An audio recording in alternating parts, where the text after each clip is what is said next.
Operation सिंदूर में पाकिस्तान और PoK में आतंकी संगठनों पर भारतीय वायुसेना के सटीक और जबरदस्त स्ट्राइक के बाद भारत पाक सीमा पर तनाव और बढ़ गया है।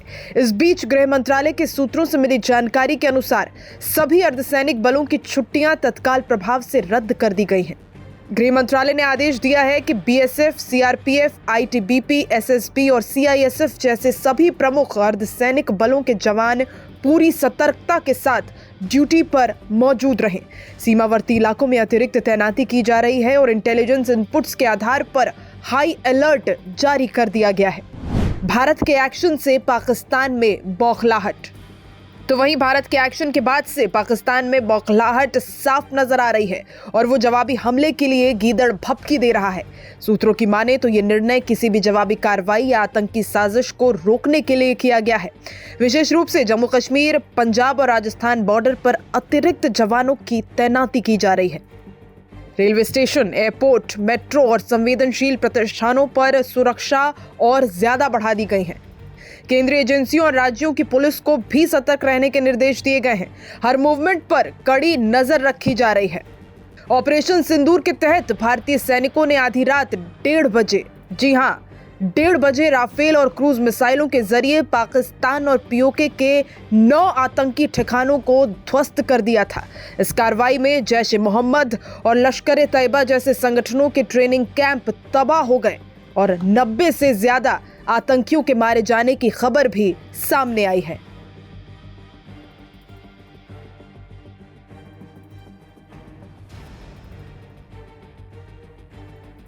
बहुत अच्छा ये खबर सवेरे उठते ही मिली कि भारत की तीनों सेना के विंग्स ने, एयरफोर्स, नेवी और सेना ने मिलकर पाकिस्तान के 9 जगहों पर हमला किया, पाकिस्तान और पीओके के इलाके में। और उसमें 2 इम्पोर्टेंट हेडक्वार्टर हैं लश्कर के और जैश के, मुरीद के और बहावलपुर, और उसमें काफी लोग मारे गए हैं, काफी टेररिस्ट मारे गए हैं, सैकड़ों की तादाद में, इंक्लूडिंग जो फैमिली मेंबर हैं इसके हाफिज सईद के और हाजिर मसूद के। तो मैं समझता हूं जो भारत के प्रधानमंत्री ने कहा था कि आप दुनिया में कहीं भी जाके छुपोगे, हम आपको ढूंढ निकाल के मार डालेंगे और एंड ऑफ द अर्थ तक आपको निकालेंगे और मिट्टी में मिला देंगे। और वो करके दिखाया हमारी फौज ने, और जस्टिस जो हमारे विक्टिम्स पहलगाम के हैं उनको दिलाया। सर, ऑपरेशन की जो डिटेल है उसमें 5 टेरर कैंप्स बताया गया जो पीओके में डिस्ट्रॉय किए गए। हाँ, वो टेरर कैंप्स उठाए हैं और ये इम्पोर्टेंट टेरर कैंप्स थे और हम तो पिछले 35 सालों से इनके बारे में सुनते आए हैं। यहाँ सारी ट्रेनिंग होती थी। मुरीद के में लश्कर के सारे टेरर प्लान बनते थे, चाहे मुंबई अटैक हो,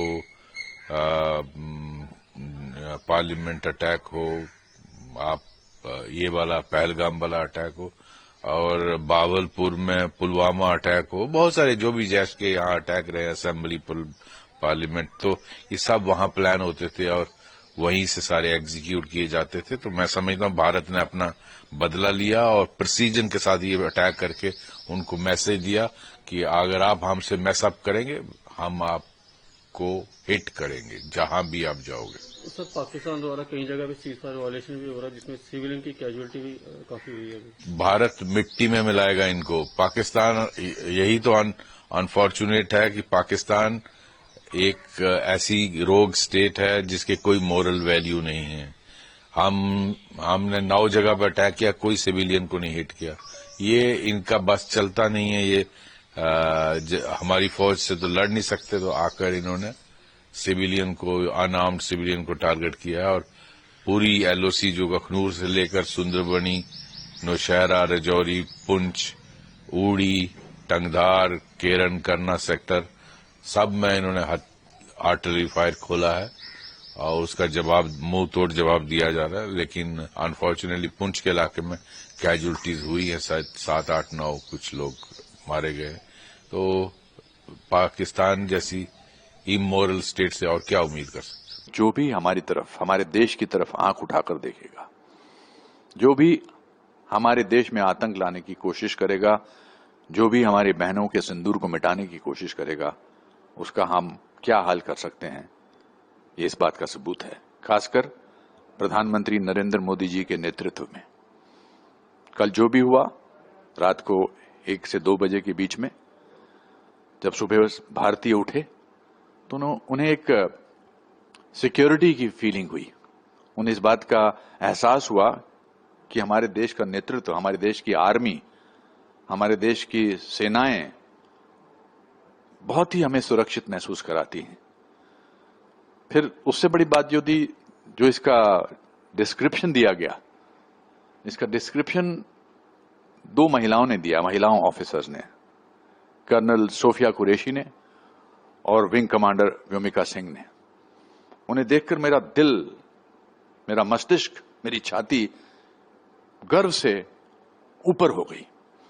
ये हमारी देश की महिलाएं हैं। महिलाओं के सिंदूर को मिटाया गया और महिलाओं को ने बताया हमको कि हमने दुश्मन देश के साथ क्या किया है। देखिए, इसीलिए हमारे नागरिकों के लिए बहुत इंपॉर्टेंट है कि हम भी अपना कर्तव्य निभाएं देश के लिए। बहुत ज्यादा न्योछावर करते हैं देश के सेना के लोग, अपनी जानें, किसी का भाई जाता है, किसी का पति जाता है, किसी का बेटा जाता है। इसलिए हमारा भी कर्तव्य है कि हम भी अब जहां भी कहीं सेना के किसी भी जवान को देखें, उन्हें सैल्यूट करें, उन्हें गले लगाएं अगर ऐसे हालात हैं, और इस बात का एहसास दिलाएं कि thank you so much, thank you कि आपने हमें ऐसा महसूस कराया। और मैं प्रधानमंत्री नरेंद्र मोदी जी को धन्यवाद देना चाहता हूं 140 करोड़ लोगों की तरफ से कि ऐसे नेतृत्व। मैंने 1962 का वॉर देखा है, चाइना का वॉर, 65 का वॉर देखा है, 71 का वॉर देखा है, सारे वॉर्स देखे हैं। मैं वेस्टर्न कमांड हेडक्वार्टर्स उन दिनों शिमला में हुआ करता था और मैंने आर्मी के लोगों को देखा है। मुझे हमेशा उनको देखकर सैल्यूट करने का दिल करता है। ये सिर्फ वॉर के टाइम की बात नहीं है, ये उसकी भी बात है जब इस तरह का हादसा ना हो। और मैं एक चेतावनी देश के उन लोगों को देना चाहता हूं जो इसके लिए नेगेटिव बात करेंगे या इसके बारे में कोई अलग पहलू दिखाने की कोशिश करेंगे। चेतावनी ये है कि ऐसा मत करना। अब की बार 140 करोड़ लोग आपको देश से बाहर निकालने की पूरी कोशिश करेंगे, क्योंकि वो दृश्य हमारी आंखों के सामने से जाते नहीं है। पिछली बार तो सबूत मांगा गया था, इस बार तो सबूत के साथ ये हुआ है।